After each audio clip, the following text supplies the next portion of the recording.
After the French explorers and fur traders had started to come to the North American continent, the trees of North America were cut down to build the forts and trading posts at first. But as more immigrants came to North America from many different countries, well, they needed the lumber from the North Woods to build all the things that were needed back in the very earliest days of our country. And so the great lumber era began.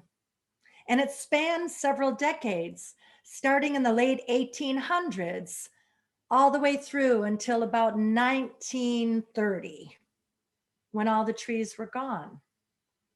The great lumber era brought many, many strong men into the North Woods to cut those trees down. And they lived together in lumber camps where they would work a plot of land, cutting down all the trees and then shipping them out on water, through the woods, and on boats to deliver those trees to all the different places that were in need of lumber in those days. Now, because there were so many people coming together in the North Woods from many countries, along with some of the original people, the Anishinaabe, they would sit together around the fires at night and share stories as entertainment. And some of those stories got mixed together until finally out of the North Woods, there emerged a mythological character whose name was Paul Bunyan, one of the greatest lumberjacks to ever live and work in the North Woods. Now, I want to tell you a story about Paul Bunyan, but we have to start back a little ways, as most Paul Bunyan tales will do, before we can get to the main story that I would like to tell you today. You see, as a storyteller, I travel a lot. And when I lived in the state of Maine, why, I was surprised to hear them tell me that they thought Paul Bunyan was from Maine. I said, no, he isn't. He's from Michigan. And when I went to visit Minnesota and Wisconsin, well, both of those northern states had told me that Paul Bunyan was theirs. And I said, no, he isn't. And so I want to start this story by telling you why Paul Bunyan is from Michigan and how you can prove that to anyone who tries to tell you otherwise. You see, many, many years ago, way over in the country of Russia, Yvon Bunyan, Paul's future dad, why he was out in the woods cutting down a great Siberian elm tree. You see, Paul Bunyan's father was a great woodsman in his own right, and I suppose that's where Paul got most of his talent. Well, that day, while Yvon Bunyan was cutting down that Siberian elm tree, a great storm started to brew. And that storm moved in and over the woods where Yvon Bunyan was working. And the wind was so great and the storm was so fierce that Yvon Bunyan decided to climb up into the branches of that tree for safety. Well, a great wind came through the woods and pulled that Siberian elm tree right up out of the ground, roots and all, with Yvon Bunyan holding on to the branches. Well, that Siberian elm tree flew and flew over land and oceans and didn't come back down to earth until that storm had blown out. And when that Siberian elm tree landed, why, it landed with a great thud. Kapoonk. Yvon Bunyan fell out of the branches of that elm tree. And there he was on the east banks of the Tequamanon River in Michigan. He looked around and felt that this new place where he had landed looked much like Russia. It looked like home, and he decided to stay there. He built himself a little cabin on the Tequamanon River, and he started to trap fur along that river. And when he had enough fur, why, he would take all of his furs and hike all the way in to a place called the Sioux, where there was a trading post, and he would trade those furs for goods that he needed. Now, the trader that he worked with had a daughter by the name of Seraphina, and Yvon Bunyan fell in love with Seraphina. brought her back to that little cabin on the east bank of the Tequamanon River after they had been married. Well, it wasn't long after their wedding day when they gave birth to a baby. Guess who? That baby's name was Paul Bunyan. And Paul was a big baby. On the day that he was born, he weighed 150 pounds. Ouch. On the day that he was born, he had a full beard, and his mama had to shave him on that day and every day after that. He was such a big baby that he didn't fit in a regular cradle. His pa put him in a boat out on the Tequamanon River and tied a rope around that boat. And when it was time for Paul Bunyan to take a nap or go to sleep, why, they would pull on that rope, which would rock the boat. With little Paul nestled in that boat, he would drift off to sleep. Now, there's a little secret that I'd like to tell you about the great strong logger by the name of Paul Bunyan. Even though many stories have been told about his courage and his strength and the feats that he accomplished over the years in the North Woods, not many people know that Paul Bunyan was afraid of the dark. It's true.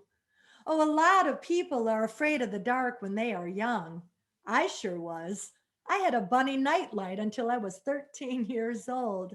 But for a big, strong logger like Paul Bunyan, he didn't want anyone to know that he was afraid of the dark. When it got dark out at night, why, Paul would look up and he would just say, "Night again. Terrible night.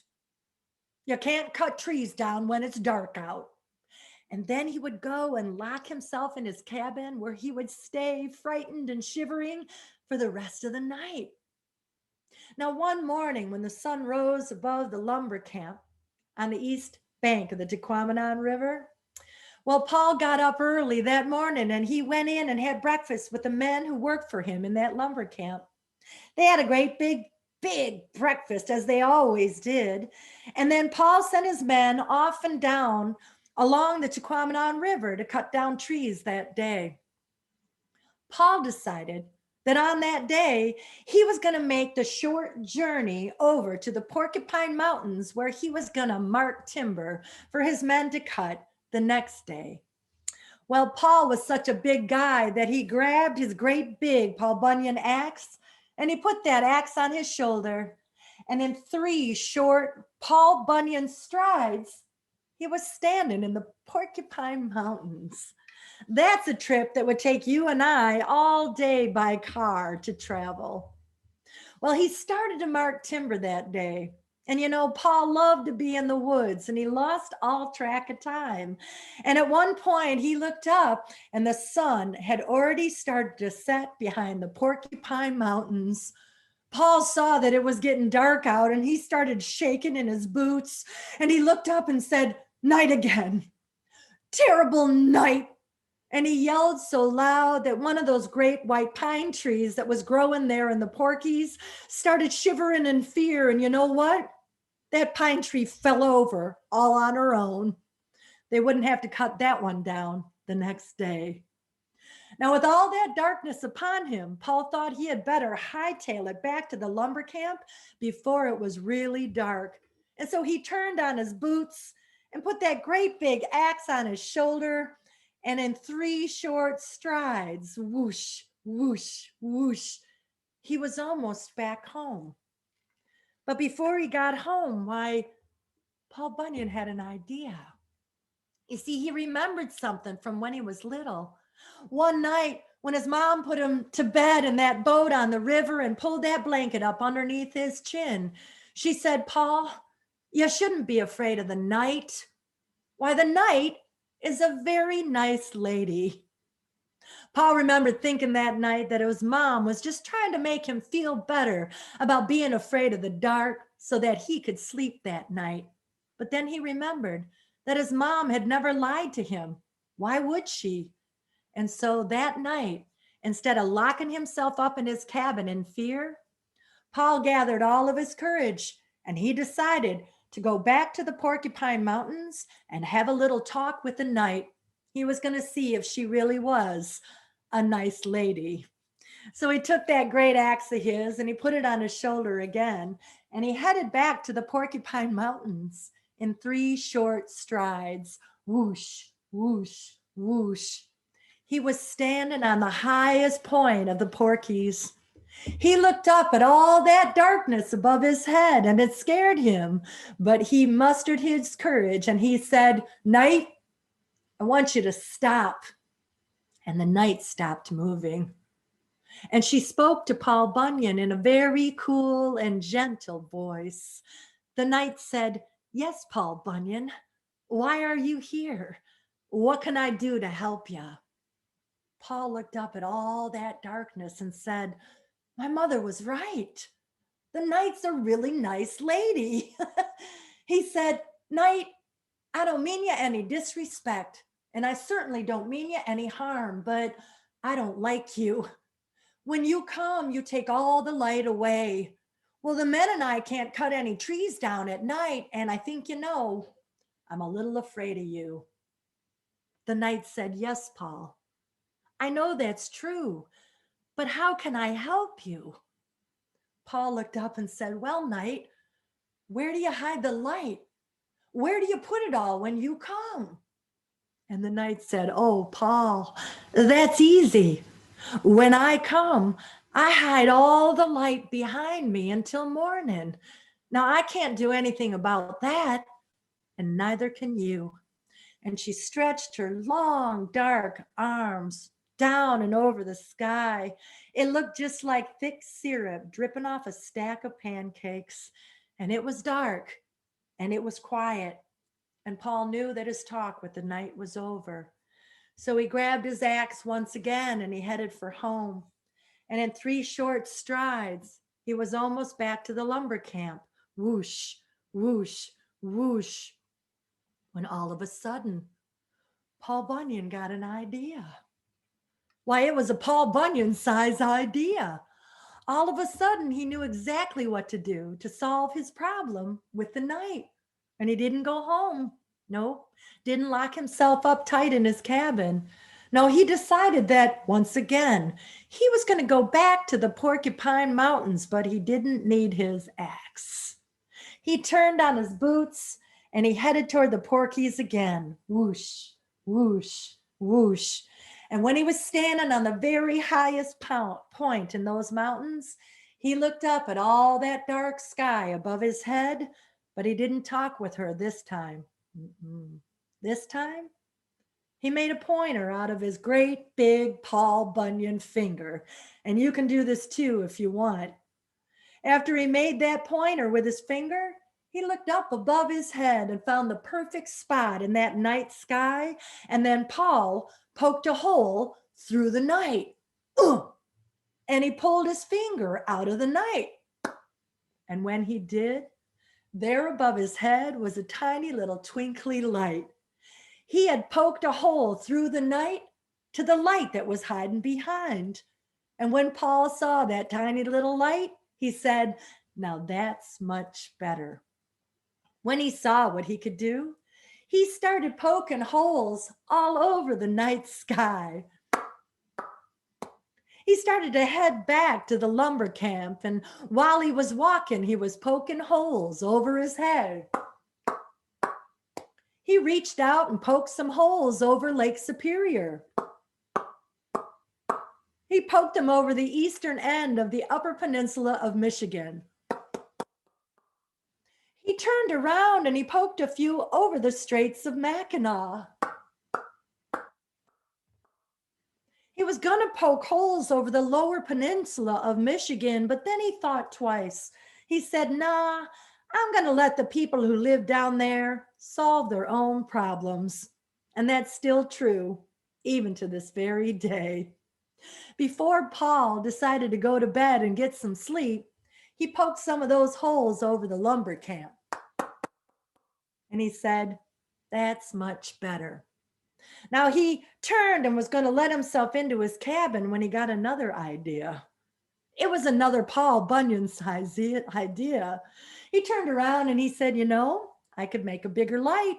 And he made a fist this time, a great big Paul Bunyan fist. And with all the power he could muster, he punched a hole in the night sky. Ooh! And when he pulled it out, there was a great big round spotlight flooding down on him, and it lit up the entire lumber camp and all the North Woods around them. Paul looked up at that beautiful spotlight in the sky and he said, "Now that's much better." Now, Paul was going to go to sleep, but that night something strange happened in the lumber camp. With all that light in the sky, the men in his lumber camp thought that it was morning. They all got up and put on their work clothes. They went in and had breakfast, and in the middle of the night, they headed off into the woods to go get some work done. Paul saw that happening, and he got another idea. He said, "Why, I'm going to create something called the night crew. We're going to cut down trees all day, and then underneath the lights that I have made, we can cut down trees all night." They cut down more trees in Paul's camp in those days than they ever had before. And that's a story about how the great lumberjack named Paul Bunyan solved his problem about being afraid of the dark. He created all the stars, and then he created the moon. So on the next clear night, if you're standing outside looking up at all those stars and a beautiful full moon, I want you to remember Paul, and I want you to thank him for what he did, for this is a true story, of course. It's called How Paul Bunyan Made the Stars and the Moon.